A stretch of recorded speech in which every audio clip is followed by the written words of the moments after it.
Welcome back, and we just found out that Daddy Powell just dropped interest rates for the September FOMC meeting by 25 bips, and we are still up $350,000 roughly in profit with OpenDoor Stock. Now, this video is going to briefly describe my plan for the stock now that the first meeting happened, an update on today's meeting, and moreover, what the plan is just for as a longtime shareholder. Now, as you know, about a week ago or so, the new CEO was announced, Kaz Najadian, the COO of Shopify, who only operates on a $1 salary and on option cliff packages all the way up to $33 a share. So he has incentive and skin in the game to do well. Now, with the Fed rate meeting that happened today, Powell, they're cutting 25 bips, and there is conversations about having 2 more rate cuts by the end of 2025. What does that mean for OpenDoor? Well, that means a lot of things. No one has a crystal ball, as the famous Matthew McConaughey said. It doesn't matter if you're Jimmy Buffett or Warren Buffett. No one knows if a stock is going to go up, down, or left or right. So what you can do is to be in the market. With the stock as volatile as OpenDoor, going up and down 10, 20, even sometimes 40% in a day, the best thing to do is to stay in the stock and to believe in it in the long-term vision.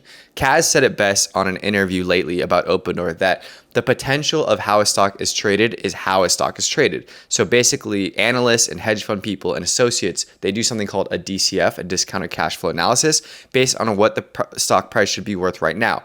However, stock prices are always traded and on a future value on the potential of a company. If you think about OpenDoor, it is in the biggest market in the entire world because they plan to make it a global product, and it is also it's being underdelivered right now and underutilized. So Kaz is now going to expand OpenDoor to the lower 48, and it's going to be it's going to be implemented in thousands of other markets. So we are just getting started. When I say the party hasn't even started yet with OpenDoor, I'm telling you the party hasn't really started, because now that we have a true captain of a ship, we have all the same people like Eric Jackson and myself on TikTok, and everyone pushing the message of OpenDoor, you're starting to realize that there is a problem in the industry of it being too archaic. And if OpenDoor can really revolutionize the product and really revolutionize the system, we can basically burn these shorts. Like, there's a lot of people announcing short positions from Citron and Martin, some of the more famous people that I can name right now. And they're right. Like, the company isn't profitable right now, but they are talking to many people.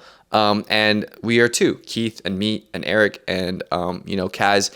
And what we're saying is that as long as you have the potential to do something great, like Tesla did, like Palantir did, like Nvidia did, like any of these companies, you have an opportunity that no one else has. So now that you have the magnifying glass on OpenDoor, you now have to let things line up and then execute on it.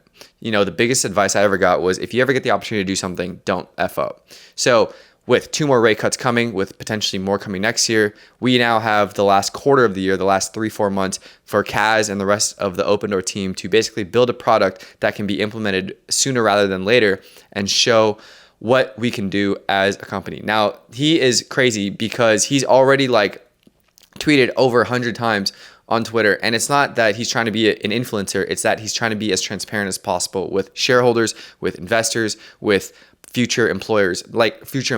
He's putting hiring forms out, straight Google Doc forms out just on Twitter saying, hey, if you know how to do this, apply. If you know how to do this, let me know. If you have any problems with the software, let me know here. If you have any bug issues, if you have any advice, he's taking advice left and right. And that is something that you want in a leader and a CEO, is to fail fast, but to fail forward. If they can make a decision fast, if they can make any kind of decision, then they're going to do well. The company's going to do well because they're going to exhaust that path and exhaust that decision making, because they're not going to have hundreds of meetings and hundreds of loopholes and so many levels of approvals where by the time it's 3 months past, a decision has been made. He's making decisions in minutes.